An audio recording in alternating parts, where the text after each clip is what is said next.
Hello everyone, this is Adnan with Canap's Trending Videos. This video is about Exchange Server 2010. This is part 3. There is part 1 with Exchange Server 2010 installation. Second video was exploring Exchange, and in this video we're gonna go deep down. We're gonna go deep down into Exchange databases, mailboxes, and basically we're gonna go through the following items. We already explored Exchange console. Secondly, we're gonna understand the mailbox server role, review management option related to mailboxes, go through MRM, address list, overall ESE database, how does it work, where is it sitting, and how to mount and dismount databases, what is database maintenance. So let's get started. Now this is our environment. In my environment I have 3 Exchange servers. So the first one is this. So the first one, first Exchange server is a DC, as we already know. Second is just a Exchange server, and it is a mailbox server role. So as we can see, if we go down into EMC and see server configuration, my first server is typical install hub transport cache and mailbox, which is this one. Second one is just a mailbox server, and third one again a typical install. So meaning we have 2 caches, 2 hubs, 2 mail and 3 mailbox servers in this. So let's get started here. This is Exchange 3, Exchange 2, Exchange 1. This is my client where I have Outlook. For later on within the series, we're gonna connect this complete organization with this another independent organization. We're gonna do the mail flow. That will be in future videos. So for now, Exchange EMC. Now within EMC is divided into 3 major consoles here: organization configuration, server, recipient configuration. This area is all about organization. So all changes that we do in this area will affect the complete Exchange organization. Here we can do individual server changes. So if I go to mailbox, I can see individual servers. Here it's loading. Whereas the third area is recipient configuration. In this you see so everything related to mailboxes, users, and their settings. So again, going back into mailbox under server configuration, I can see servers, and I can select individual server and see what databases are sitting on them. Now first of all, let's start with and then again cache server based configuration, and in recipient mailbox configuration. So later on we're going to go into this, but now let's quickly go through each and every option within Exchange. Okay, so in the last video we created 2 users. We did a test of basic mail flow. If your mail is flowing in between internally, it means that your Exchange is working fine. Now let's quickly go through Exchange configuration and options here. So Exchange configuration, first of all, this is Exchange configuration. It has 2 tabs here. So if you have other organization, Exchange organizations connected to other organizations, that you would see this here, or if it has a federation trust. So for now they are empty. We'll leave them empty at the moment. Your main area of work under organization will be mailbox. Within mailbox I can see that I have 4 databases here. So first of all, database management shows us 4 databases, and there are, if I sort it by server, I have 2 databases on Exchange server 1 and 1 database each on the other 2 servers. Now with databases, we must remember that these are mailbox databases. They have mailboxes in them for individual users. So these are very, very important databases. Later on we're gonna have to provide high availability for these databases. In order to provide high availability for these databases, we have second option under mailbox that is known as database availability group. Database availability groups are used to provide high availability for these databases, and in this what happens is it is a cluster based option. We create multiple copies of one database. There will be one active copy, and all other copies of databases will be inactive. In other words, you can say active and all other copies will be passive. So we're gonna do that here. I'm gonna have a separate video on how to configure DAG, how to take advantage of high availability here. Next one, under mailbox, there are sharing policies. Now this sharing policy is mostly related to FreeBusy information, calendaring information. It's a policy for default sharing. That how do you want to share your calendar option or FreeBusy information. Now in Exchange, FreeBusy information is connected to calendar, the appointments, users appointment and everything. We're gonna keep it default for now, and later on we're gonna check this out. Then we have address lists under mailboxes. Now while going through this, we should remember that we're under organization configuration, and whatever changes you do, it will affect your complete Exchange organization. Now in this you have address list. So these are default address list. What is the address list? Address list is just a list of recipients, so that when somebody sends an email to someone, you can find them here in this address list. In real world, we call it a telephone directory. We used to use telephone directories. Nowadays with mobiles, we don't have them anymore, but basically address list is right here.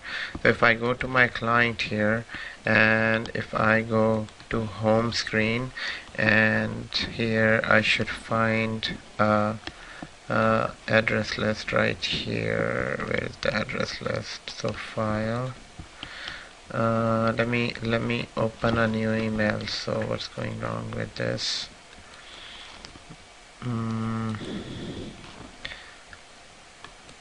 Home, and create a new email. Once you create a new email, right here is your address book, this one. So once you click here, this is whatever you see here, basically here, these are all your address lists. So where you have all address list, all contacts, all groups, all rooms, all users, marketing, public folder, basically this is what you see here in address list. If you need to create more address list, all you need to do is you can right click here and you can say new address list, and within this let's create an address list for finance department. So this is address list or DPT. I'm going to create an address list for finance department, and then it is saying that select recipient container to apply this filter. Now you're creating an address list for a finance department. How do you know which recipient should be part of finance department? Guys, for that we need to connect this with the finance OU. So in Active Directory, let's go here. Let's say you have a finance department and there are some users in finance department. Let's say I do have marketing OU, and here I can say I can create a new OU called finance. And let's say in this I have few users here. So let me create a new user here called Ali Shah, and user ID A Shah, and here let's create a password, a standard password that we use in our labs. P capital, password 1. I would uncheck this option. Next, done. So I have a user in finance. Now for this department, let's say in this department there are 500 users. and altogether in your domain there are 5,000 users. So if you want to locate finance users, if you don't have this address list, then you'll have to find out among 5,000 users. But in this, to better organize them, we'll move all finance department user in this OU. This is one way of doing it. The second way of doing it, that if you go to this users property and you go to organization, in department, I'm gonna write the department name as well. We can use this department value for a address list as well.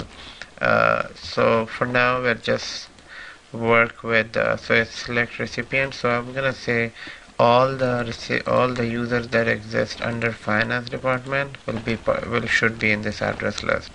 Next, and here if you have, just like I said, if you don't want to go with this option, so let's say you don't want to go with this option,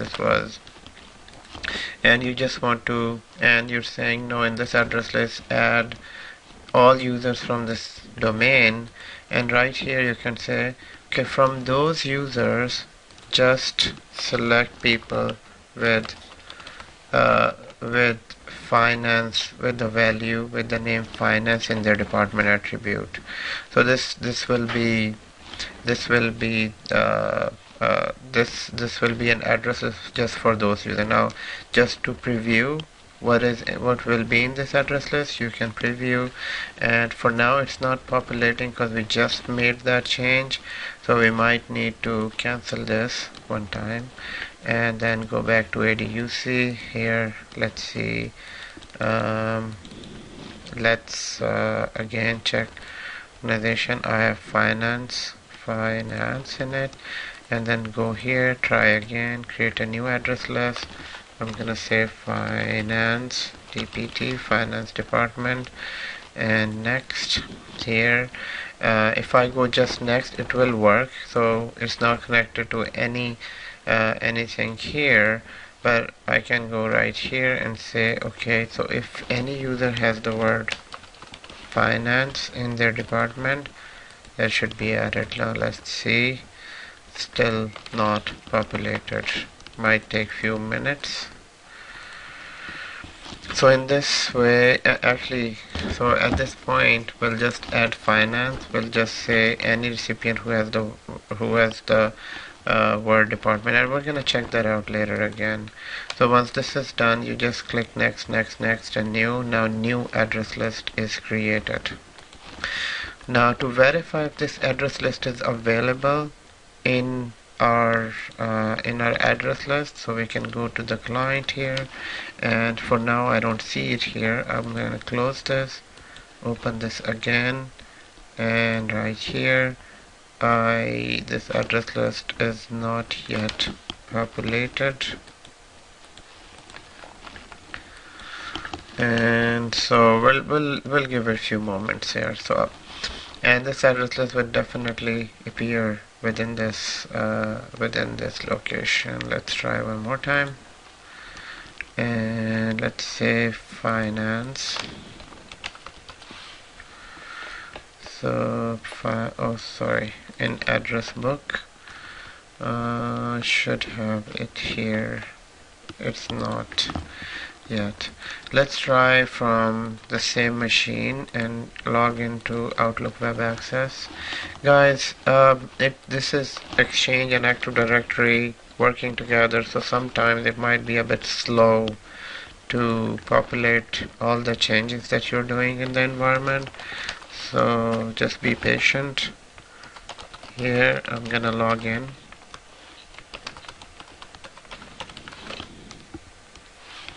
To Outlook Web Access, I'm gonna say new, and in new I'm gonna check address. So this is the address book.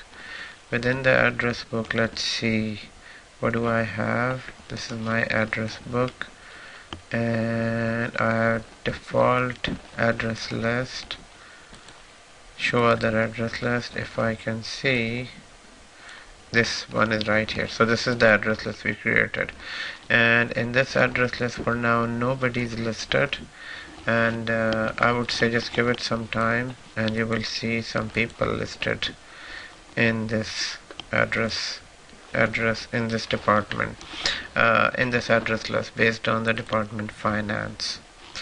So this is what the address list is. I would say just create, as an example, just create 2 more address lists, one for HR, one for IT department. So this is your lab. So I would say, if you're watching this video, I would say create 2 address lists. 2 address lists. One's called ITDPT, IT department. 2 address list. One is ITDPT, and second one, and for ITDPT add 2 users. So let's say user 1, and so create these users in Active Directory.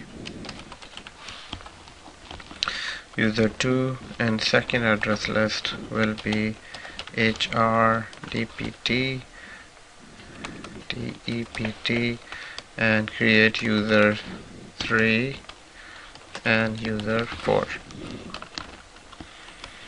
And in their department, in users department value, just write DEPT in department value. Don't forget to write ITDEPT,